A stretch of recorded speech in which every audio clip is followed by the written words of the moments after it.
que dizer dessa quase tragédia que aconteceu no Engenhão nessa terça-feira à noite.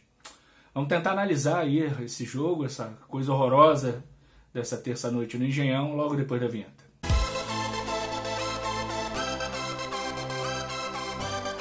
Fala galera, saudações tricolores. Eu não vou nem perguntar se está tudo bem com vocês, porque obviamente não está.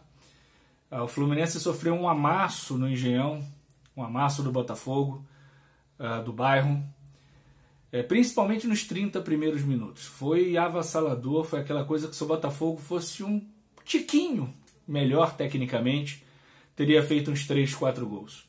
Mas não fez. Aos 30 minutos o Fluminense colocou uma bola na trave e naquele momento o Botafogo já tinha arrefecido um pouquinho a sua pressão, porque nenhum time consegue ficar 90 minutos, nem mesmo 45, com toda aquela intensidade que a gente já falava que teria. A gente falou no pré-jogo que teria.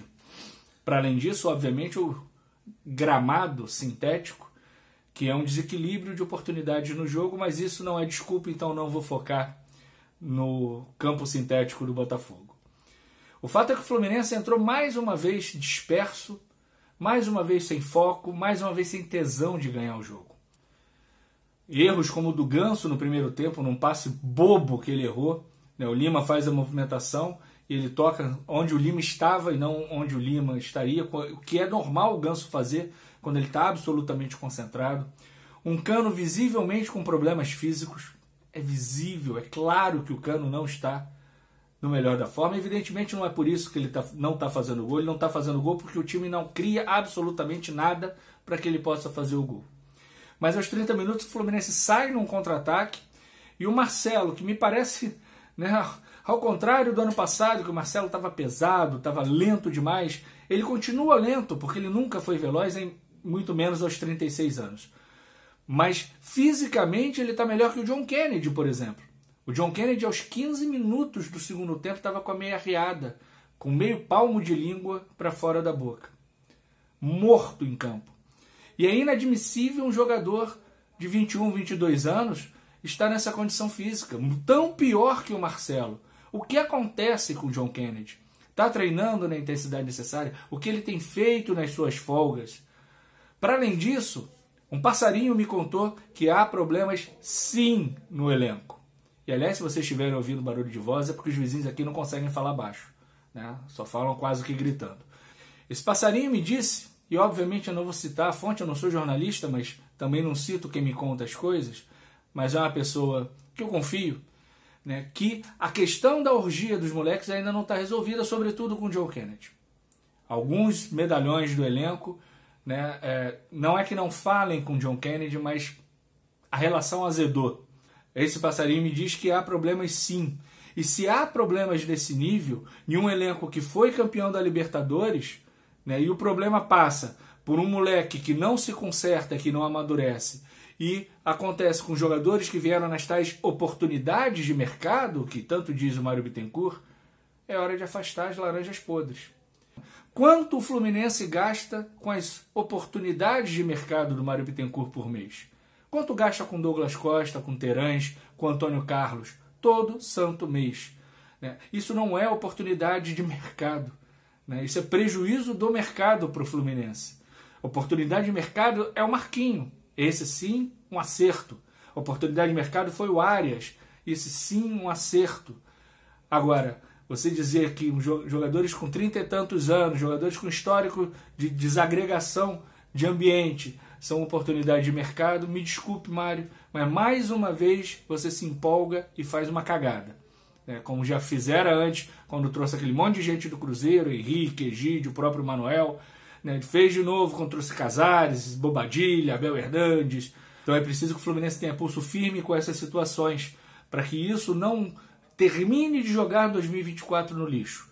Todo mundo sabia que 2024 seria muito mais difícil do que 2023. O elenco já era envelhecido em 2023, obviamente ficou um ano mais envelhecido em 2024 e as oportunidades de mercado envelheceram ainda mais o elenco. Não adianta fazer malabarismo dizendo o elenco, a média de idade não é tão alta e tal, porque tem lá moleques como o Arthur que nunca entram em campo. Agora, pega os jogadores que regularmente estão em campo e vocês vão ver que é a maior média de idade do Campeonato Brasileiro. Então não dá para ficar com essa, né, tentando fazer malabarismo, dançando o El Chan para poder justificar a contratação de ex-jogador em atividade. É preciso rejuvenescer, e eu falo isso há muito tempo, rejuvenescer esse elenco. Se os jogadores veteranos não vão ter a atitude que o Marcelo teve de treinar as férias inteiras, aliás, não só os veteranos, né, John Kennedy, né, de treinar as férias inteiras para estar em forma durante a temporada como ele está e jogando bem, é preciso que se rejuvenesça e que coloque jogadores com tesão de vencer, porque perdemos isso. O time do Fluminense não tem tesão algum de vencer seus jogos em 2024.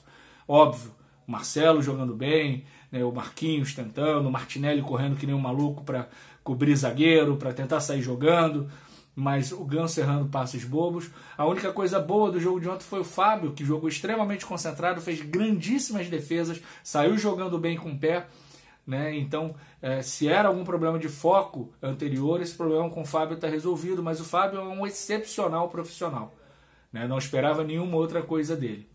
E por fim, precisamos falar do Diniz. Sim, eu apoio o Fernando Diniz, eu sou radicalmente contra a demissão do Diniz. Essa história de fora Diniz é de uma imbecilidade absurda, típica do torcedor brasileiro, não é só do Fluminense. A torcida do Palmeiras pede fora Abel, o cara multicampeão pelo Palmeiras. A torcida do Flamengo derrubou vários técnicos ao longo desse período super vitorioso do Flamengo, obviamente com 1 bilhão de receita e tal, mas super vitorioso. Né? E a torcida do Flamengo derrubou o Domenech, derrubou o Vitor Pereira, derrubou o Sampaoli, né? E vai massacrando os técnicos nessa cultura abjeta, nojenta do futebol brasileiro. Então eu sou contra a demissão do Fernando Diniz. Mas é preciso que ele tenha autocrítica. Né? Não dá mais para ter o Lima em campo. Não dá mais para ter Manuel em campo. O que foram Manuel e Marlon no lance do gol do Botafogo? Olharam a bola e olharam, só olharam, não marcaram ninguém, como é o Martinelli, né, que é mais baixo que os dois, embora não seja baixinho, como alguns dizem, né, tentar marcar o Bastos e não conseguiu. Tem uma foto que é um absurdo. O Martinelli sequer conseguiu subir, porque não deu tempo de chegar, e o Bastos lá em cima, e todos os jogadores do Fluminense no chão, sem subir para tentar tirar a bola. Então é preciso treinar muito a bola aérea. O Fluminense toma muito gol de cabeça. Não dá para tomar tanto gol e é sempre em erros de marcação, é sempre com o zagueiro marcando a bola, e isso não é um privilégio desse time.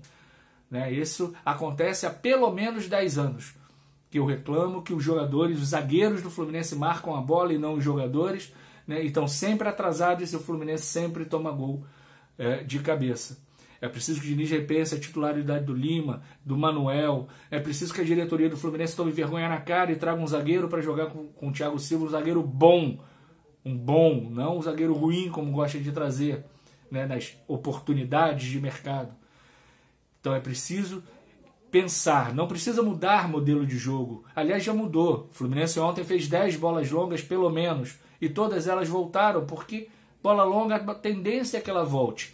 Ela é importante quando você está muito apertado, está correndo risco, então você dá um chutão para frente para se reorganizar atrás. Fora isso, como modelo de jogo para sair de trás, tiro de meta longo, toca para o lado e chuta longo, essa bola vai voltar quase sempre. Ontem voltou todas as vezes em que foi usada. Então, se a gente precisa parar com essa palhaçada de fora Diniz, fora Abel, fora não sei quem, a qualquer momento, sem entender o conjunto da coisa, por outro lado, o Fluminense, o Fernando Diniz e a comissão técnica precisam pensar em alternativas a esse elenco envelhecido, e que eu sei que não tem alternativas nesse momento, de peças, de elenco, mas tem aí uma janela que essa diretoria precisa trabalhar, precisa parar de gastar dinheiro com ex-jogador em atividade e trazer jogadores como Marquinho, por exemplo, como Lucumí, que possivelmente não é isso tudo, mas que foi uma tentativa bacana, como Arias. Essas são tentativas válidas. Como lá atrás trouxe o Caio Henrique, trouxe o Alan, que foram jogadores que entregaram ao Fluminense alguma coisa. O que não vai acontecer com Douglas Costa, não vai acontecer com Antônio Carlos e não vai acontecer com Terence. Enfim, galera, sábado é contra o Atlético Goianiense às 21 horas. E aí, mais do que nunca, lugar de tricolor é no Maracanã, sabe? Sem vaiar durante o jogo, sem xingar durante o jogo, apoiando o tempo inteiro. Porque se der merda, quem vai ser zoado é você. Eu moro longe do Rio, não tem muito esse risco de ser zoado por adversários. Mas vocês que moram no Rio, Grande Rio, vocês vão ser bastante zoados. Então sábado é dia de apoiar, é dia de unir forças. Se der ruim, vai no final, não tem problema nenhum. Se der ruim, vai no final, xinga no final. Mas durante o jogo, apoio os 90 minutos. Bora pro Maracanã no sábado às 21 horas. Um grande beijo, um grande abraço. Tchau, tchau.